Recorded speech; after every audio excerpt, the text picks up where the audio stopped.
세월호가 육상에 거치된 지 100일이 지나면서 선체 조사도 본격적으로 시작됐습니다. 순천을 방문한 4.16 연대 배서영 사무처장과 순천 YMCA 신임숙 사무총장을 만나 앞으로 시민사회가 풀어야 할 과제를 짚어봤습니다. 박광수 기자입니다. 네, 총장님, 사무처장님 안녕하십니까? 반갑습니다. 반갑습니다. 4.16 연대 지역에서는 좀 생소한 단체인데요. 어떤 단체이고 지금까지 어떤 일을 해오셨는지요? 예, 2015년에 세월호 유가족들과 시민들이 세월호 참사 이전과 이후는 반드시 달라져야 한다. 진상규명과 책임자 처벌 등 그런 문제를 해결하기 위해서 이제 결성한 단체이고요. 현재 회원은 10,000명 정도 됩니다. 순천에도 세월호 문제를 기억하자 이런 모임이 있다고 들었는데 어떻습니까? 네, 2014년 9월 16일부터 시작이 되었는데요. 순천 YMCA가 지역사회에 제안해서 만든 단체입니다. 세월호를 기억하고 나누고 치유하는 순천 시민모임이라는 명칭인데 매월 16일 날 시민들이 모여서 세월호 주제에 대해서 이야기도 하고 세월호 관련한 행사도 하고 이런 의미 있는 그런 단체입니다. 세월호가 육상에 거치된 지 지난주에 100일이 딱 지났는데요. 세월호 앞으로 어떻게 처리해야 됩니까?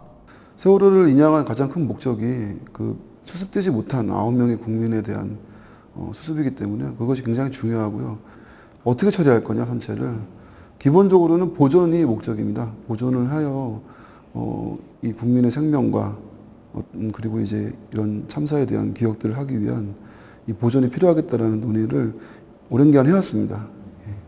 그게 어떤가요? 새 정부 출범한 지 2달여가 지났는데 세월호 문제와 관련해서 시민사회에서 보는 느낌은 어떠신가요? 일단은 문재인 대통령이 그 후보 이전이든 후보 시절이든 세월호 참사에 대한 이 문제를 해결하겠다는 의지를 직접 표명도 했었고 유가족들이 단식할 때 곁에도 있었고 여전히 국민들의 많은 기대와 그런 바람들을 이제 가지게끔 이제 그런 분위기가 조성이 되어 있는데요. 아직까지도 이제 그 이른바 이제 이전 정부 시절에 그런 관성과 그런 어떤 공무원 사회의 어떤 그런 예를 들면 대표적으로 해수부 이런 데가 여전히 문제가 많습니다. 그래서 과연 대통령이 청와대가 그걸 극복할 수 있을 것이냐가 오히려 관건이라고 보고 있습니다. 앞으로 그럼 해결해야 할 그 중점적인 과제 어떤 부분입니까? 뭐 많은 국민들이 중요하게 생각하는 게 결국 진상규명과 책임자 처벌이라고 봅니다.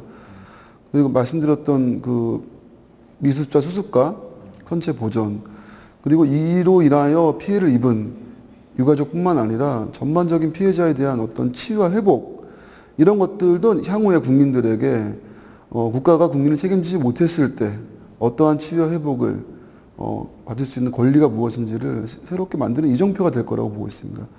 지역 시민 운동에서는 어떤 과제가 있을까요? 세월호 문제를. 세월호 유가족들이 흔히 하시는 말씀이 잊혀지는 것이 가장 두렵다라고 하십니다. 그래서 권력에 대한 투쟁은 망각에 대한 기억의 투쟁이라고 하는 것처럼 세월호를 보다 많은 시민들이 기억해 주는 게 가장 중요할 것 같고요. 그리고 팽목항이 어떤 세월호의 굉장히 중요한 상징처럼 되어 있는데 그와는 또 정반대로 팽목항은 점점 뭔가 잊혀져가는 공간이 되어가고 있어서 전남 시민사회단체와 함께 팽목항을 어떤 세월호의 상징적인 그런 공간으로 잘 활용될 수 있도록 함께 시민적인 활동들을 해야 될 것 같습니다.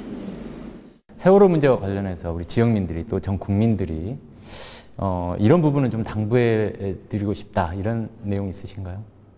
이 사회가 결국에는 세월호 참사 이후는 달라져야 한다는 것이 생명이 존중되고 국민의 어떤 그런 권리가 인정이 되는 사회로 가야 되는 것이 가장 근본적인 해결 과제라고 보는데요. 그런 것들을 함께 또다시 또 해결하고 공유할 수 있도록 하는 어떤 그런 노력들이 좀 필요하지 않겠냐 앞으로 생각됩니다. 알겠습니다. 예, 좋은 말씀 감사합니다. 네. 감사합니다. 고맙습니다.